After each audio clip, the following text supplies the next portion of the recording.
খালি গুনাহ। এই গুনাহ করে করে করে করে করে করে আপনার আমার আমলনামা যদি এখন দেখানো হয়, দেখা যাবে গুনার গুনাহ গুনার গুনাহ। ভালো আমল খুব কম করি আমরা, অনেক কম করি আমরা ভালো আমল, সব কাজ করতে পারিনি।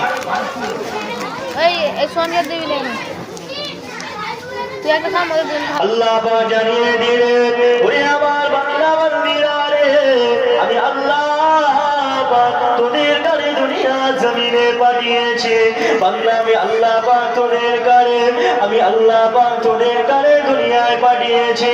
বান্দা তোমরা আমি আল্লাহ আমার ইবাদত বন্দেগী করো। কেন আল্লাহ পাক জানিয়ে দিলেন, আল্লাহ পাক জানিয়ে দিলেন, আমি আল্লাহ সৃষ্টি করেছি আমার ইবাদত করার জন্য। ওয়া খালাকতুল জিন্না ওয়াল ইনসা ইল্লা লিয়াবুদুন, আমি আল্লাহ মানুষকে এবং জিনকে সৃষ্টি করেছি আমার ইবাদত করার জন্য। এ যুবকেরা পারা, আল্লাহ পাক তাআলা আপনাকে আমাকে একটা উদ্দেশ্যে দুনিয়া জমিনে পাঠিয়েছে। ওই উদ্দেশ্যটা হলো আল্লাহর ইবাদত বন্দেগী করার জন্য।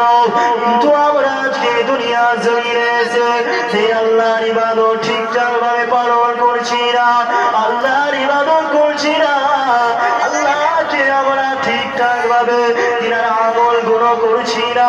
এভাবে আপনি আমি যদি চলতে থাকি, তাহলে আপনি আমি আল্লাহ দরবারে কিভাবে জবাব দেবো?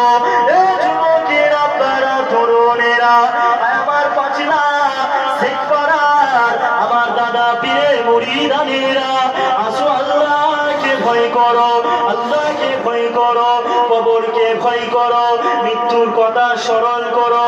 কিন্তু আমরা মুসলমান মৃত্যুকে ভয় পেলে হবে না, মৃত্যুকে ভয় পেলে হবে না। সব সময় একটা কথা মাথায় চিন্তা রাখতে হবে, যখন মরবো, যখন হোক আমরা মরবো, যখন হোক আমাদের মৃত্যুটা হবে। কিন্তু আপনাকে আমাকে মৃত্যুকে ভয় করলে হবে না, মৃত্যুর পরে জীবনটাকে আপনাকে আমাকে ভয় করতে হবে। মুমিনরা কখনো মৃত্যুকে ভয় পায় না, মুমিনরা ভয় পায় মৃত্যুর পরের জিন্দেগিকে।